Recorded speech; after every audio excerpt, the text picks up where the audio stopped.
This is a true story. An American boy is playing in the canyon. Fall off when climbing a mountain. During the fall, the right hand happened to be stuck by a falling stone. Then he got stuck in a long, narrow crevice. He was shocked before the pain. So much for winning the lottery. Either way, pull it first, but he couldn't pull it out. Then he decided to lift. He couldn't lift it with all his might. He kicked with his foot. He lifted the stone with his back, with a whole body of explosive force, but the stone is as immobile as if it had been set here. He worked for dozens of minutes, until he finally lost his strength, and then he started yelling for help. But it happened that he came to an uninhabited valley, thousands of miles into the wilderness. Don't talk about people. There's no signal. Oh, by the way, he didn't have his phone. Yeah, he didn't say anything to anyone. He's coming here. That's a real answer to that. If you don't die, you won't. Wait until he calms down. His heart says I don't want to die. Or do we have to try to save ourselves? Not how. Step 1. Get all your gear out of there. Watches, water bottles, sunglasses, the rope, the DV, the knife. Step 2. See what works. Water is of course the most important, but it only looks like 500 milliliters,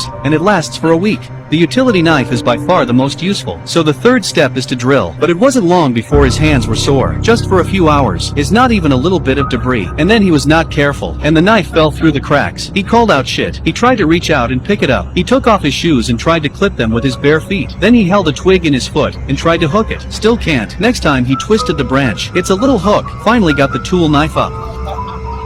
He's so happy, but he immediately found that the blade was dull. It'll just grind. The stone is extremely hard-wearing. By midnight he was already frantic with thirst. At last he picked up the bottle and drank a little. Hold it in his mouth and swallow it slowly. This is the reward for sticking it out on day 1. He thought it was time to go to bed, but he couldn't sleep with his hands hanging. He had to find a way. Throw the loop up dozens of times. Hook the rope around the protrusion of the stone, so he would snap the hoop around his waist. Spread the weight of the body. He could sleep by the stone. He woke up without 5 minutes sleep. Go ahead and grind it. Just keep grinding it. Grind till the sun rises. Stuck in a rock for 24 hours. His hands had turned blue and gray. It's no use getting it back. But now he's more worried. He's only got 300 milliliters of water left. Not for a few days. He no longer grinds the stone, because the knife grinds duller. The stone grinds harder. It's not gonna work. At night he unpacked the food he had on him. A small mouthful of food. After eating and drinking a little water, dare not drink more. He carefully removed his contact lenses and put them in his mouth. He hasn't peed that day. On the third day he continued to think of new ideas. To wind a few turns on a stone with an elastic rope. A rope attached to it by a spring. Make it a fixed pulley. Good at physics, but whether he clings to it or not, or trample on the foot, with all his strength, the stone did not even shake. It's a waste of time to work so long. Desperate,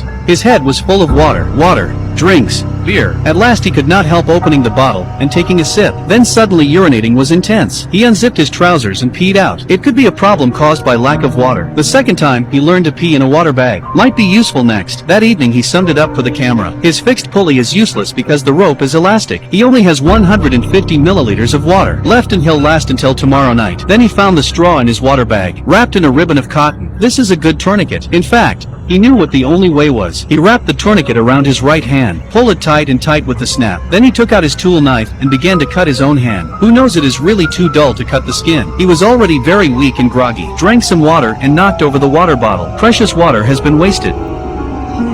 He recalled his ex-girlfriend in a moment of despair. To make him feel better about himself, suddenly the lightning flashed and thunder started to rain. He opened his mouth quickly and opened the bottle to pick up the water. More rain. More integration of the moment of the river. It began to flood into the crevices of the hills. Soon the water overflowed over his head. He pushed the stone hard in the water. The stone was pushed away, and he was free. He drove all the way back to his ex-girlfriend's house. He tried to bring her back, but he couldn't make a sound. His ex-girlfriend shut the door. He wakened up in tears as if he had been dreaming. He's still in the valley of this nightmare. On the 4th day he drank the last of the water. There will be no water. His heart beat so fast he shivered all over. Death has knocked. He decided not to wait any longer. He took a sharp blow and stuck it in his arm, but the knife was blocked by the bone. Bones cannot be cut with a knife. Had to pull it out. He tasted some blood. Doesn't quench his thirst. He's gonna have to pee. The smell choked him. He coughed for a long time. He kind of quenched his thirst. Another night. He's dying. Hallucinations come and go. One of them is really weird. A sofa appeared in the cave. His family, his friends, all on the couch. What does this portend?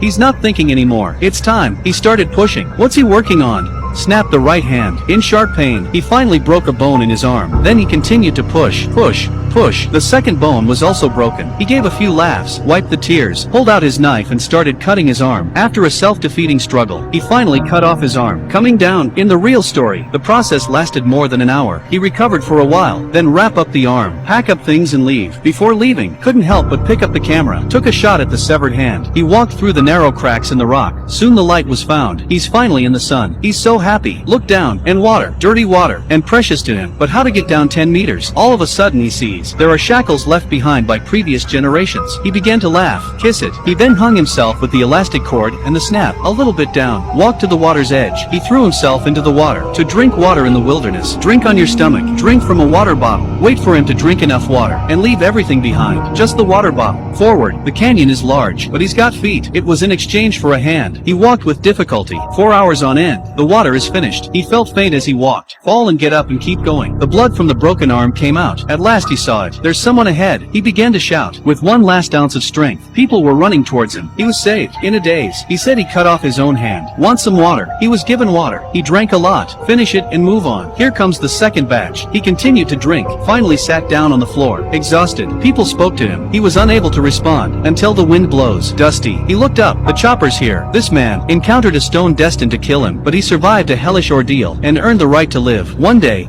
a long time later, he saw his family and friends sitting on the couch watching him. It was his hallucination. Now it's real. This is a real person. His name is Alan Royston. Now he's still exploring and playing around. He's missing a hand, but it became one. More powerful people